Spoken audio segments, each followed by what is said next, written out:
Great to be with you. It is now time to talk birds with Neil Hermes, our resident bird guru. Neil, welcome.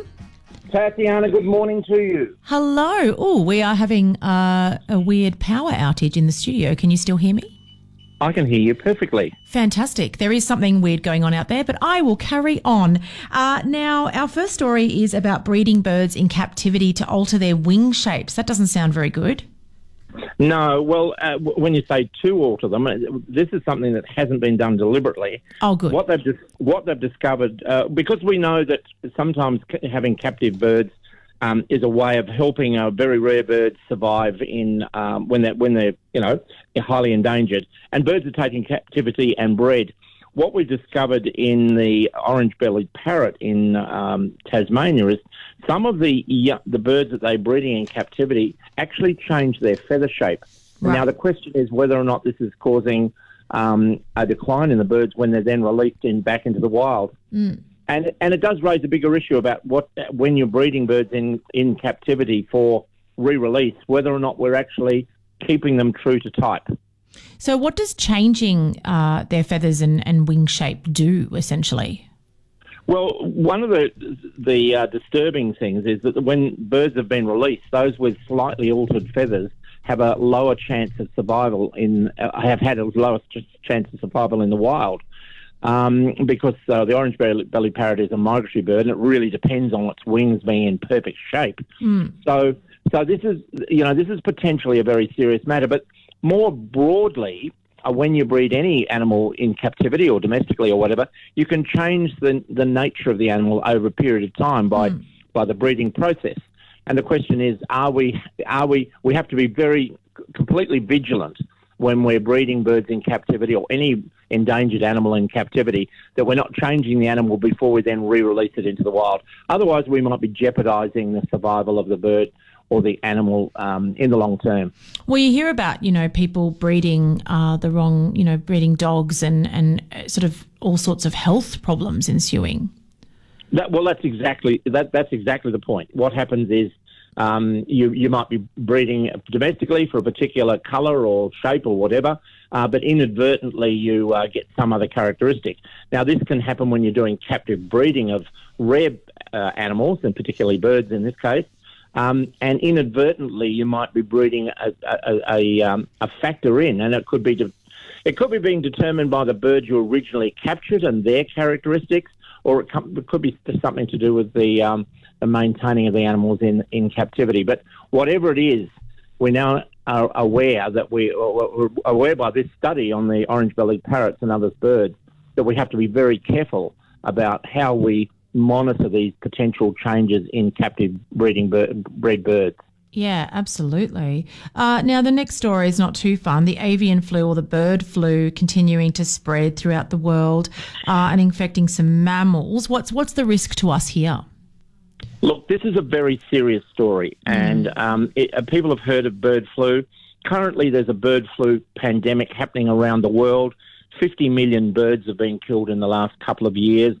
Many of them domestic animals like poultry or ducks in commercial production, but millions and millions of birds in the wild as well have been killed. Mm. Now, that's a serious problem for birds, and we need to be concerned about that.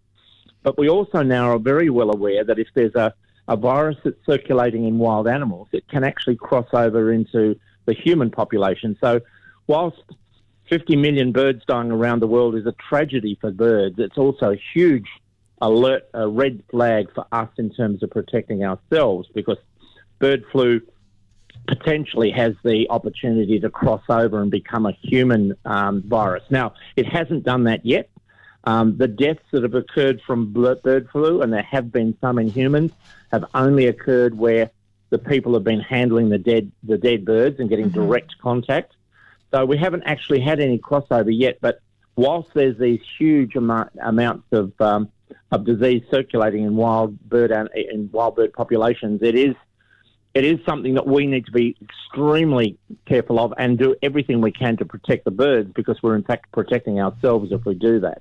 Yeah, absolutely. And Tatjana, one of the interesting things about it, of course, is that the birds that are the poultry internationally that are dying, many of these species, they're dying as a consequence of migratory species. Right. And in other parts of the world, birds migrate between Africa and Europe and Asia, etc. And we know we have migratory birds in Australia, but we're very lucky in Australia because the migratory birds we have in Australia, the seabirds and the shorebirds and the jungle birds, aren't the birds that actually transmit the disease from bird to bird.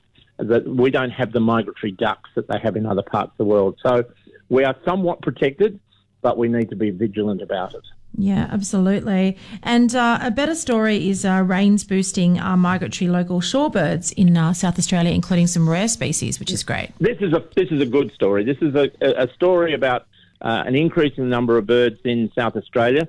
The article I saw was attributing it to the rain. I'm not sure the rain is the main cause of shorebirds increasing in numbers, but they have had fabulous success with birds like crested terns increasing in numbers, and on some of the islands that they're monitoring, and also increases in some of the long-distance shorebird migrants. So that's a great story from South Australia that there is an increase, which goes to show, we don't understand everything about how these increases and decreases do occur, and we need to learn more about why these birds in particular have increased.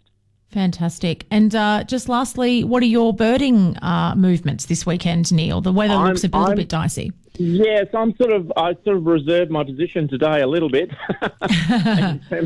in terms of getting out and about. I'll make more plans tomorrow, but I would remind everyone that I'm doing a bird walk next Saturday at Jerrabomberra Wetlands. If people want to come out for a little beginner's bird walk, they can get online and book a walk with me next Saturday, or one of the other dates I have scattered through the year. They can check for other dates if that doesn't suit.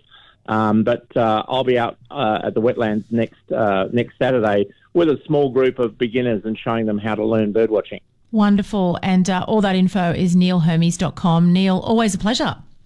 Thanks very much, Tatjana. Thank you so much. That's Neil Hermes, our resident bird guru. Let's take a track now.